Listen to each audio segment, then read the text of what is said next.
Some of you are aware I put dog proofs up there. All of them now have meat and a salmon shellfish oil mix around them, and some have Cotsboro smoking aces. It's getting cold enough. It's super windy. It's blowing about 30 miles an hour coming from the east. That's gonna go shooting up that field. Whatever's out there is gonna smell it. The fish oil is great. The Cotsboro is a little louder, a little like stronger, so that's gonna work. But all of them have fish oil and meat in them now. Sheet traps, hot date or winter hot date, I think they call it, winter raccoon lure. And the point of that is getting to that time of year where it's, you know, we've had some cold snaps, and those animals that are moving and they're going to move again are going for that protein, because they survived the winter. Now they have to build up all their storage that they burned off fighting the cold. So now they're looking for protein and gland or sexual desire. So that's why I don't have any gland, but I'll put gland and protein up there, and that's why those are all filled with that now, every single one of them. Let's go down here and take a look at these black bears are growing fast. Just to go take a look down here. What's going on? Oh yeah, gotta show you guys this one. Nothing in that trap. Creek definitely came up. It's gonna be a little bit wet to get to this one, but definitely not what. Do you want to take the stake to? No. Okay. Definitely don't want to reach this water because it's cold. My hands are freezing, but not much else I have to do. You know, I have to go in there. Have to get this rat. Some of you guys saw it was caught. Yesterday I sat at the Pacific Northwest Sportsman Show all day in a booth. Worked with some of my friends and buddies. So Sure you don't drop the scent of the pot. my scent, yeah. I don't think I'm gonna drop them. It's gonna be really cold. I'm not looking forward to this. Surprised it did not sink, but here we go. Pull your sleeves up. That's not gonna help. That makes it colder. That right? Let's just pull. I'm gonna pull a stand for now. There we go. Some of you saw the rat. Some of you didn't. He's been underwater, which will preserve him until I can get him. And I'm back here today to get him. I'll actually see this. So there he is. In the stands there, good. In the stands there. Pulled it by the stand. Not a bad dude. Really soaked right now. I don't even know if I'm going to be able to reset this one, but we got one right behind us, primed up and ready to go. I think I'm going to take him out, the trap in the bank until it goes down, and then we're going to move on and go down the line. So be with you in a second. So right now we're putting in a 330 here because it's going to come up. We're going to block a lot of this side off. We're going to really build the right side up and block this off, and he has to go through here. Kind of like it's built up over here, but here. So got the RBG 330 here on a V stand. Got him locked in there real good. It's on the stand tightly. I'm gonna move some of this grass out of here, some little area to come up. Take this stand, this stick. This time I am putting it in the freaking jaws because I'm not, you know, it's not one of those things where I'm worried about it popping off the stand. So that's locked in there. It's primed. Now we're going to build this up. I'll come back with you when that's built up. So building this up, as you can see, I want a little bit of grass right here. Just need a little bit. I'm getting messages now. He said you should recharge that battery. Can you take the other one home? Yeah, but I don't have his. I need it replaced. So Yeah, but we can take that one. So there we go. It's built up. It's all going to be absolutely firing the cameras all night. We got to get new batteries in it, but that is not a huge problem. He comes through. He really only has one chance to go through here, and that's it. And he's going to be done. It's high enough that the beavers will move, so it's a good chance tonight. Try to get some of this grass out of here. Kind of open it up, but that's all we're going to do. No lure, no nothing here. Straight through. So moving on to the next one. All right, we're down here at the Judith and Dan set, right? That's what I call this set now because I caught there on the lure, but that's where the private jet coming to land. That's where the trap was. We had a little cast around right here. Before it was low, and we dug that out so it would be in the water. So it came up now. The water's gonna come up, so we bumped it back into the notch here where I like it, really like it. Killed most beaver, but legally I had it out there. But when it's prime, it's right here. And when this creek floods, all the other sets don't work. It's up that crossover and this. And that's why I like this big trap, 12-inch. I can move it up and down and kill them when everything else is literally flooded over and they're swimming over all the other traps. That's why I like this little set here. So with this set, I redid it a bit, you know, brought it up like I talked about, and then we're just gonna give you a little bit of detail why I did this, how I did it. I know you guys want to see catches, but I also want to be educational. So what I did here is took dry grass from above. You tell dry grass here's on this side. A little bit of mixed wet grass over there, but it's also coated in mud, right? So I put the, see now, dry side's on that side. The animal's not coming from that way. This side, I took a little bit of the wet, muddy grass, and even if it dries out, normally drying out would turn bright like that, but since it's covered in mud, this side's gonna blend and stay dark. So it's gonna look like the whole bank line here. All you're gonna see is an opening. He's gonna go through it, hopefully. That's the analogy of blending one side with muddy grass, the other side just filling it with whatever you can get. So it looks natural to him. And even, like I said, if it dries out, right, the mud's gonna keep it dark, so it stays blended. Gonna lure it here real quick. Got a bunch of lures here. Tees, Dunlop's in my hand, big pile. There's the other one. I got some Predator Control Group here. Trying to save some of the Judith and Dan's for early next year, right? So I don't run out.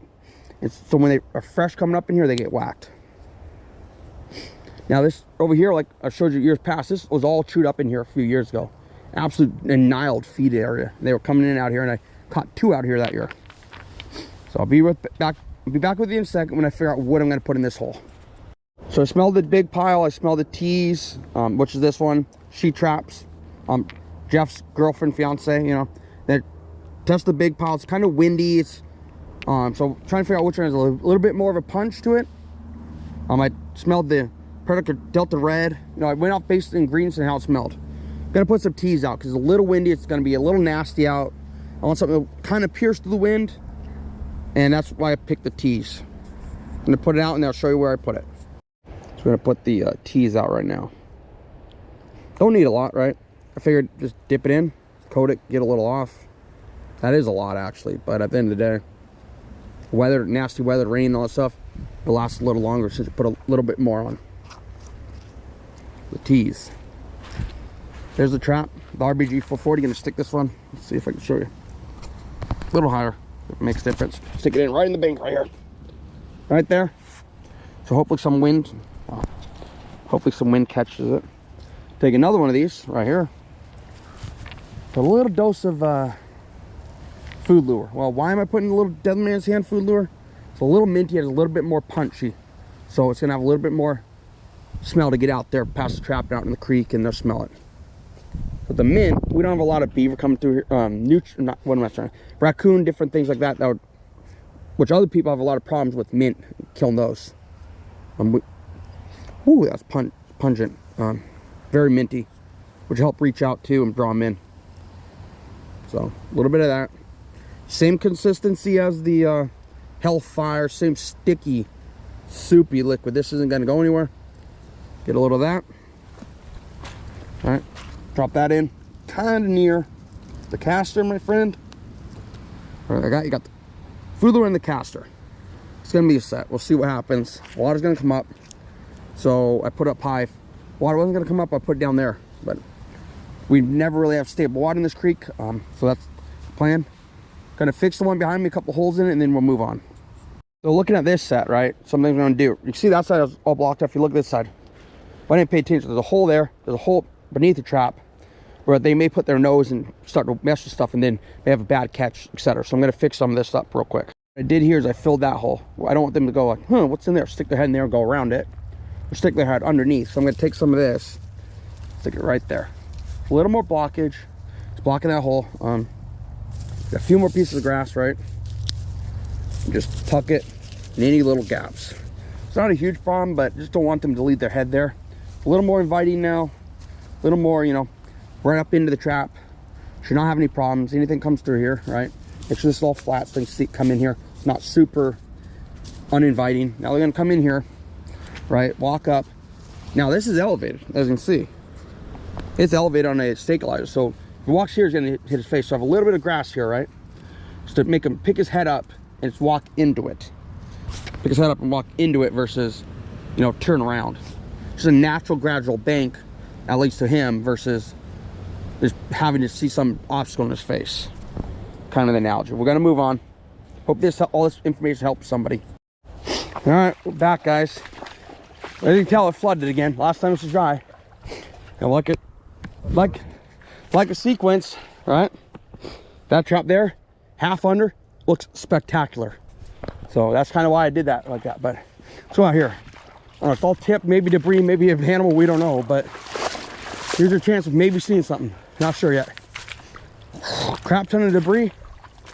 Gonna be interesting when I'm pulling out. Yesterday I spent 7 hours in one of my